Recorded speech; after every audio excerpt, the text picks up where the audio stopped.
مومنو، اگر تم اہل کتاب کے کسی فریق کا کہا مان لوگے تو وہ تمہیں ایمان لانے کے بعد کافر بنا دیں گے، اور تم کیوں کر کفر کرو گے جبکہ تم کو اللہ کی آیتیں پڑھ پڑھ کر سنائی جاتی ہیں اور تم میں اس کے پیغمبر موجود ہیں۔ اور جس نے اللہ کی رسی کو مضبوط پکڑ لیا وہ سیدھے رستے لگ گیا۔ مومنو، اللہ سے ڈرو جیسا کہ اس سے ڈرنے کا حق ہے، اور مرنا تو مسلمان ہی مرنا، اور سب مل کر اللہ کی ہدایت کی رسی کو مضبوط پکڑے رہنا اور فرقے فرقے نہ ہو جانا، اور اپنے اوپر اللہ کی اس مہربانی کو یاد رکھنا جب تم ایک دوسرے کے دشمن تھے تو اس نے تمہارے دلوں میں الفت ڈال دی اور تم اس کی مہربانی سے بھائی بھائی ہو گئے، اور تم آگ کے گڑھے کے کنارے تک پہنچ چکے تھے تو اس نے تم کو اس سے بچا لیا۔ اس طرح اللہ تم کو اپنی آیتیں کھول کھول کر سناتا ہے تاکہ تم راہ راست پر رہو۔ اور تم میں ایک جماعت ایسی ہونی چاہیے جو لوگوں کو نیکی کی طرف بلائے اور اچھے کام کرنے کا حکم دے اور برے کاموں سے منع کرے۔ یہی لوگ ہیں جو کامیاب ہیں، اور ان لوگوں کی طرح نہ ہونا جو متفرق ہو گئے اور صاف احکام آنے کے بعد ایک دوسرے سے اختلاف کرنے لگے۔ یہ وہ لوگ ہیں جن کو قیامت کے دن بڑا عذاب ہوگا، جس دن بہت سے منہ سفید ہوں گے اور بہت سے سیاہ۔ تو جن لوگوں کے منہ سیاہ ہوں گے ان سے اللہ فرمائے گا، کیا تم ایمان لا کر کافر ہو گئے تھے؟ سو اب اس کفر کے بدلے عذاب کے مزے چکھو۔ اور جن لوگوں کے منہ سفید ہوں گے وہ اللہ کی رحمت کے باغوں میں ہوں گے اور ان میں ہمیشہ رہیں گے۔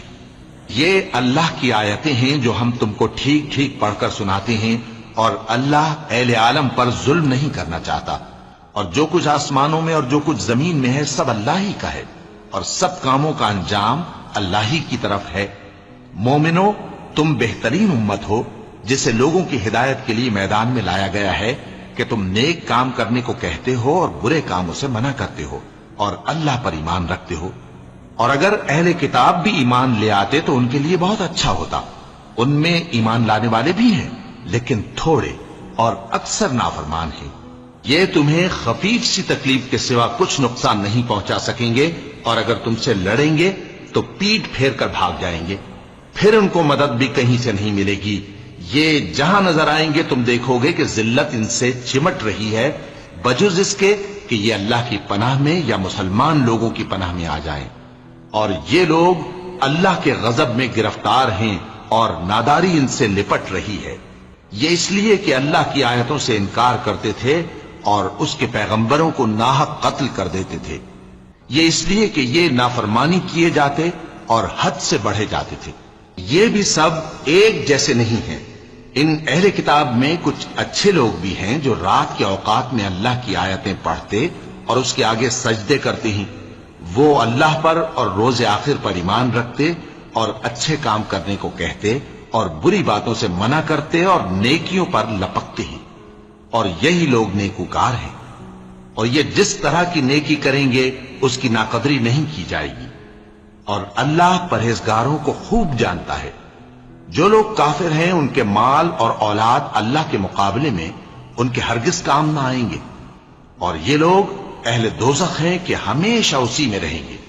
یہ لوگ جو مال دنیا کی زندگی میں خرچ کرتے ہیں اس کی مثال آندھی کسی ہے جس میں سخت سردی ہو اور وہ ایسے لوگوں کی کھیتی پر جو اپنے آپ پر ظلم کرتے تھے چلے اور اسے تباہ کر دے۔ اور اللہ نے ان پر کچھ ظلم نہیں کیا بلکہ یہ خود اپنے اوپر ظلم کر رہے ہیں۔ مومنو، کسی غیر مذہب کے آدمی کو اپنا رازدار نہ بنانا۔ یہ لوگ تمہاری خرابی میں کسی طرح کی کوتاہی نہیں کرتے اور چاہتے ہیں کہ جس طرح ہو تمہیں تکلیف پہنچے۔ ان کی زبانوں سے تو دشمنی ظاہر ہو ہی چکی ہے، اور جو کینے ان کے سینوں میں مخفی ہیں وہ کہیں زیادہ ہیں۔ اگر تم عقل رکھتے ہو تو ہم نے تم کو اپنی آیتیں کھول کھول کر سنا دی ہیں۔ دیکھو، تم ایسے صاف دل لوگ ہو کہ ان لوگوں سے دوستی رکھتے ہو حالانکہ یہ تم سے دوستی نہیں رکھتے، اور تم سب کتابوں پر ایمان رکھتے ہو اور یہ تمہاری کتاب کو نہیں مانتے، اور جب تم سے ملتے ہیں تو کہتے ہیں ہم ایمان لے آئے ہیں، اور جب تنہا ہوتے ہیں تو تم پر غصے کے سبب انگلیاں کاٹ کاٹ کھاتی ہیں۔ ان سے کہہ دو کہ اپنے غصے میں مر جاؤ، اللہ تمہارے دلوں کی باتوں سے خوب واقف ہے۔ اگر تمہیں آسودگی حاصل ہو تو ان کو بری لگتی ہے، اور اگر تمہیں رنج پہنچے تو خوش ہوتی ہے۔ اور اگر تم تکلیفوں کی برداشت اور نافرمانی سے کنارہ کشی کرتے رہو گے تو ان کا فریب تمہیں کچھ بھی نقصان نہ پہنچا سکے گا. یہ جو کچھ کرتے ہیں اللہ اس کا احاطہ کیے ہوئے ہے. اور اس وقت کو یاد کرو جب تم صبح کو اپنے گھر سے روانہ ہو کر ایمان والوں کو لڑائی کے لیے مورچوں پر موقع بموقع متعین کرنے لگے، اور اللہ سب کچھ سنتا ہے، جانتا ہے. اس وقت تم میں سے دو جماعتوں نے جی چھوڑ دینا چاہا، مگر اللہ ان کا مددگار تھا، اور مومنوں کو تو اللہ ہی پر بھروسہ کرنا چاہیے. اور اللہ نے جنگ بدر میں بھی تمہاری مدد کی تھی، جبکہ اس وقت بھی تم بے سر و سامان تھے. بس اللہ کی نافرمانی سے بچو تاکہ شکر گزار بن جاؤ. جب تم مومنوں سے یہ کہہ کر ان کے دل بڑھا رہے تھے کہ کیا تم کو یہ کافی نہیں کہ تمہارا پروردگار 3000 فرشتے نازل کر کے تمہیں مدد دے؟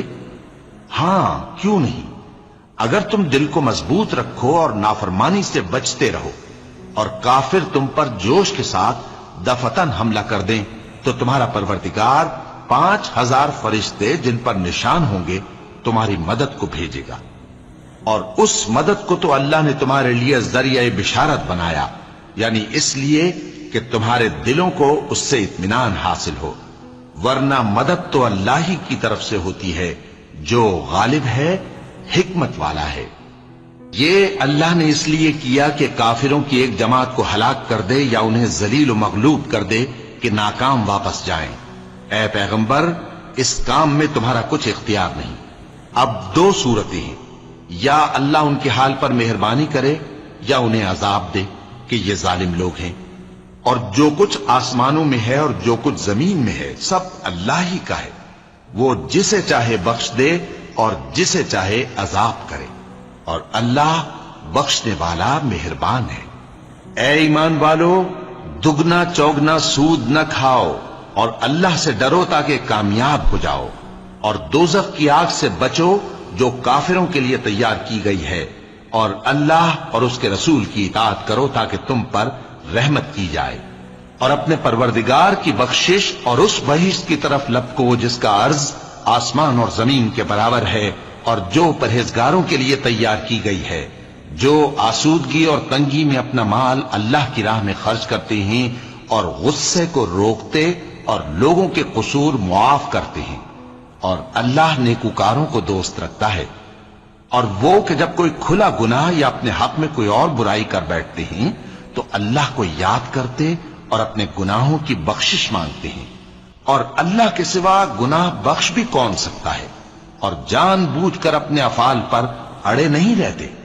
ایسے ہی لوگوں کا صلہ ان کے پروردگار کی طرف سے بخشش اور باغ ہیں جن کے نیچے نہریں بہ رہی ہیں، اور وہ ان میں ہمیشہ بستے رہیں گے.